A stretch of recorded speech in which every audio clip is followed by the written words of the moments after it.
Alors la péninsule italienne, moi je comprends rien. Alors aujourd'hui il y a ça, au tout début, il y avait ce tout petit truc là. Ensuite, il y avait ce truc énorme, so big.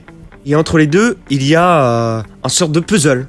Un puzzle italien, j'appellerais ça comme ça. Pourquoi l'Italie était aussi fragmentée au Moyen-Âge ? C'est ce que nous allons voir dans cet épisode. Alors, à la fin du Moyen-Âge, la carte européenne, ou l'Europe en général, est gouvernée par des principautés, dirigées par des monarques, qui par l'intermédiaire de vassaux, contrôlaient de vastes étendues de territoire. Il y avait quelques exceptions à cela quand même, attention. Il y avait le cas de cette péninsule italienne, qui, ironiquement si on peut le dire ainsi, était autrefois le centre d'un empire qui dominait de la Grande-Bretagne à la Mésopotamie, et la même péninsule qui, dans le Moyen-Âge, a été l'une des régions les plus divisées d'Europe, si ce n'est la plus grande, avec le Saint-Empire romain germanique. Vous le connaissez lui, vous vous rappelez ? Je vous mets cette photo qui vous fait peur là.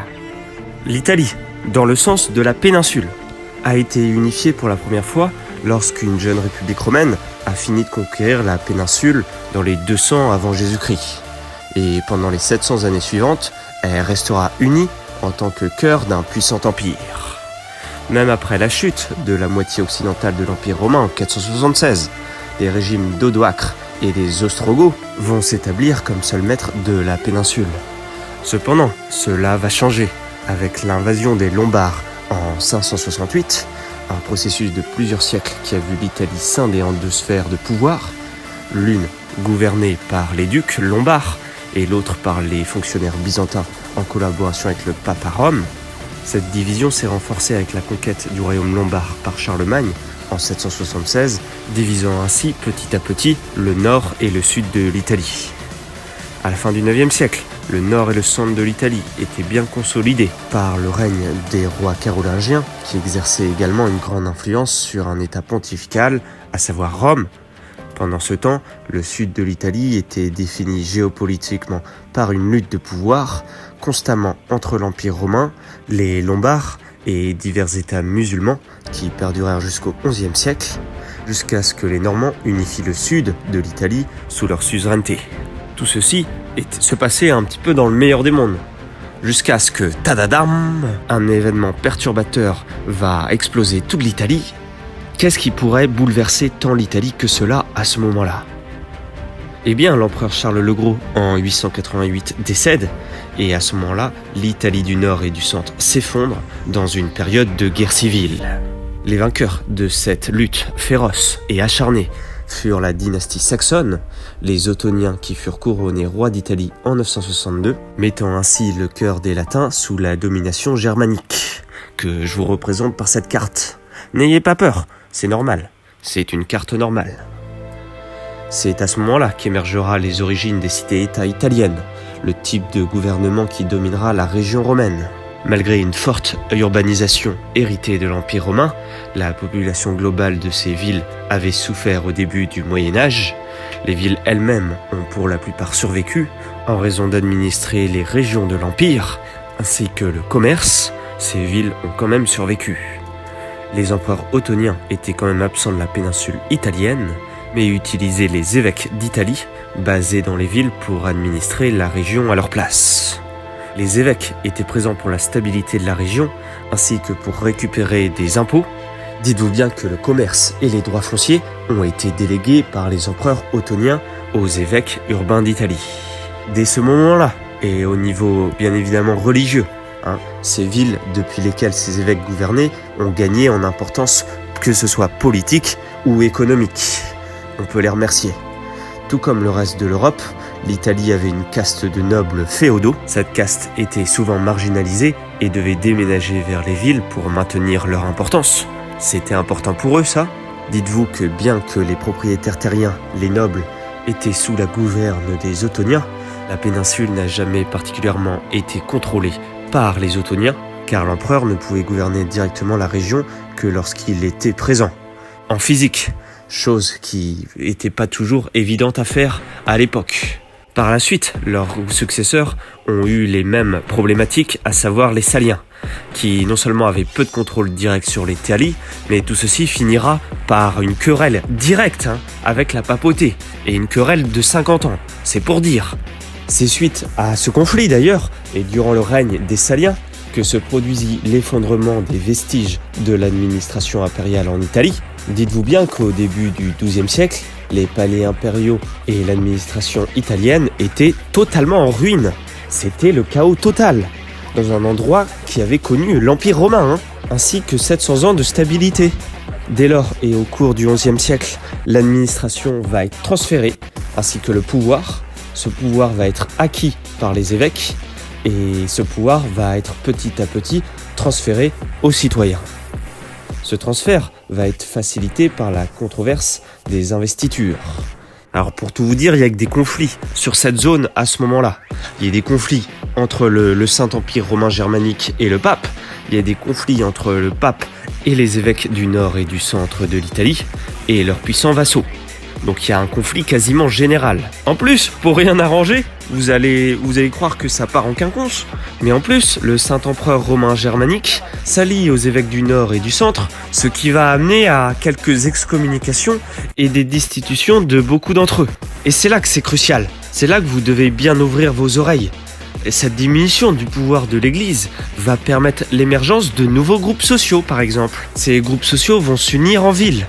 Et tout ceci financé par l'empereur du Saint-Empire. Ce développement politique et financé par l'empereur du Saint-Empire va se développer entre 1080 et 1130, ce qui va permettre aux villes à majorité italienne, de différentes manières et sous différentes formes, de se doter de nouvelles institutions, d'élire des consuls qui vont diriger la ville, ainsi qu'une assemblée qui va développer l'essor de l'Italie médiévale. Pour pouvoir survivre en tant qu'entité au Moyen-Âge, les villes italiennes avaient besoin d'une base économique capable de soutenir leur population urbaine, de base qui s'était développée au cours des siècles précédents. À la fin du Haut Moyen-Âge, l'Europe connaît une amélioration générale de sa prospérité. La terre est devenue essentiellement plus sûre, aux mesures que les raids vikings et magyars avaient cessé, tandis que l'utilisation du moulin a prospéré, et l'extraction de production de fer s'est améliorée.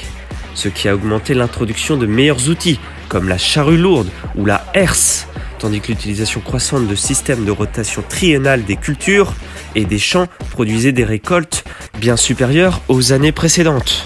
En conséquence, ces améliorations technologiques vont faire passer l'Europe d'une population de 20 millions d'habitants au XIIIe siècle à 70 millions d'habitants en 1350. Soit en une centaine d'années, l'Europe a pris 50 millions d'habitants, c'est pour dire. Cette croissance a lieu dans toute l'Europe et l'Italie ne fait pas exception. On peut le dire, à ce moment-là, les sociétés changent. Dès lors, au niveau urbain, les villes prennent de plus en plus de pouvoir.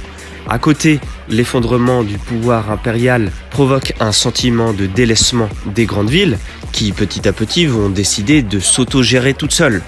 À quoi ça sert d'appartenir à un Saint-Empire déclinant si nous-mêmes, nous parvenons à mieux nous gérer nous-mêmes que le Saint-Empire qui, lui, est loin, qui lui s'occupe du Nord, qui lui s'occupe de la France, qui fait la guerre avec la France, avec la Pologne. Et puis nous, ici, en Italie, nous avons d'autres défis. De ce fait, le fait que les villes italiennes soient en proie face à des ennemis qui arrivent du Sud, par exemple, mais pas que. Aussi, il y a une croissance qui fait que les campagnes italiennes vont pousser les paysans vers les centres urbains pour échapper à la pauvreté. À côté, les élites militaires se déplacent également vers les grandes villes afin de pouvoir gérer les armées, ce qui va renforcer ces villes, que ce soit par pouvoir, mais aussi par leur centre démographique. Cette sorte de migration va produire l'essor des villes italiennes, qui vont devenir en 1350 comme les villes les plus urbanisées d'Europe. On retrouve particulièrement 3 villes, à savoir Venise, Pise et Gênes avec plus de 100 000 habitants, tandis que les autres villes aux alentours avaient entre 10 000 et 80 000 habitants, ce qui est déjà pas mal, Également, au sein de l'Italie, on retrouve une monnaie standardisée, devenant par la grâce de Dieu l'épine dorsale de l'Italie du Nord, ce qui va évidemment faciliter les échanges, notamment à l'étranger, là où ces républiques vont devenir des républiques maritimes, où elles vont commercer rapidement avec tous les pays autour de la Méditerranée. Cet essor va augmenter une fois de plus l'expansion urbaine, ce qui est crucial pour les États italiens qui souhaitent maintenir le contrôle sur ce qu'ils appellent les contado. Alors les contado, c'est quoi ? C'est le territoire voisin qui est proche de la grande ville et qui comprenait des évêques, des diocèses et qui parfois et souvent même est influencé par la grande ville, que ce soit économiquement ou idéologiquement. Ces petits villages vont être influencés par les grandes villes qui vont y placer des nobles afin de collecter des impôts et diriger la ville. Les seigneurs féodaux étaient souvent invités à devenir citoyens de la ville et devaient donc être soumis à des lois et prêter serment de loyauté en échange du maintien de privilèges et de droits sur leurs terres. D'autres manières par lesquelles les cités-États ont étendu leur influence territoriale comprenaient des cas où les citoyens achetaient un ancien titre de noblesse. À mesure que les cités-États italiennes déployaient leur degré d'influence, ça a créé des degrés d'autonomie locale et de ce fait, amenant à ces cités-États de plus en plus d'autonomie. Alors vous pourriez me dire à ce moment-là, pourquoi le Saint-Empire romain germanique n'a rien fait à ce moment-là, n'a pas repris les rênes de ces villes qui devenaient de plus en plus indépendantes. Ça aurait semblé logique, qui redirige la zone. Mais ça, c'est un regard au niveau national, que ce soit de la Ligue de Hanse ou des républiques marchandes du Sud qui formaient la force du Saint-Empire. Le Saint-Empire délaissait une très grande autonomie à ces régions, permettant ainsi de monter en puissance les États de l'Italie. Donc on a ici des États indépendants, quasiment. Pourtant certains empereurs, comme Frédéric Barberousse, vont tenter de réunifier la péninsule.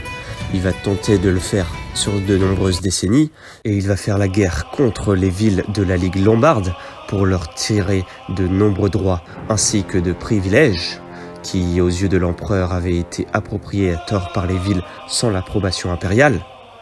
Il connaîtra un premier succès culminant avec la destruction de Milan en 1162. Les autres villes-États vont continuer à se rebeller jusqu'à ce que l'empereur soit vaincu à la bataille de Legnano. Ceci le forcera à faire des compromis avec les cités-États. Le petit-fils de Barberousse, Frédéric II, va tenter également de réunifier les villes, sans succès, et après sa mort, l'autorité de la couronne impériale va s'effondrer, permettant aux États italiens de continuer à se développer avec une interférence impériale minimale.